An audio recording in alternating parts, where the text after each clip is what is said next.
Sir 2 வாரத்துக்கு மேலே தொடர்ந்து இருமல் இருந்தால் என்ன பண்ணணும் சார்? 2 வாரத்துக்கு இருமல் இருக்குன்றது ஒரு சிக்னிஃபிகண்ட் ப்ராப்ளம். இந்தியா பொறுத்த வரைக்கும் நேஷனல் டியூபர்குலோசிஸ் எலிமினேஷன் ப்ரோக்ராம்னு ஒரு ஆர்கனைசேஷன் இருக்குது.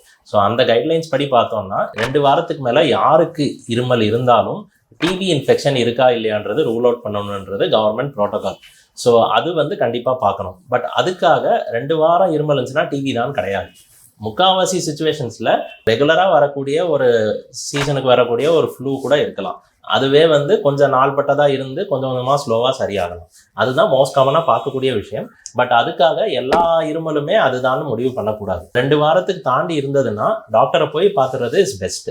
வேற என்ன காரணங்கள் இந்த மாதிரி இருக்கலாம் அப்படின்னா, ஆஸ்மா, சிஓபிடி, இந்த மாதிரி நாள்பட்ட நுரையீரல் ப்ராப்ளம்ஸ், நம்ம டே டு டே எக்ஸ்போஸ் ஆகக்கூடிய விஷயங்கள்னால வரக்கூடிய அலர்ஜிக் ரியாக்ஷன்ஸ், ஒர்க் பிளேஸில் இருக்கக்கூடிய எக்ஸ்போஜர்ஸ், இந்த மாதிரி ஒரு சில விஷயங்களும் இப்படி ட்ரிகர் பண்ணி விட்டு ஒரு 2 வாரத்துக்கு மேலே இருமல் இருக்கலாம். இதை தவிர நுரையீரல் சார்ந்த ப்ராப்ளம் இல்லாமல் இருதய பிரச்சனைகள், ஹார்ட் ப்ராப்ளம் இருந்து அது ஸ்லோவாக எவால்வ் ஆகி ஒரு சிலருக்கெல்லாம் பார்த்துருப்போம், ஒரு சைலண்ட் அட்டாக் மாதிரி போயிருக்கும்.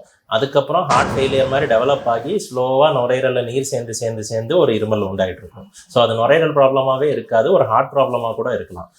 இதை தவிர எதுக்கழிப்பு ப்ராப்ளம், செரிமான பிரச்சனை, இந்த மாதிரி ஒரு சில விஷயங்களும் உறுத்தல் கொண்டு ஒரு இருமல் உண்டாக்கலாம். இதெல்லாம் டிஃப்ரென்ஷியேட் பண்ணுறதுக்கு நீங்கள் டாக்டரை போய் பார்த்தா தான் பெஸ்ட்டு.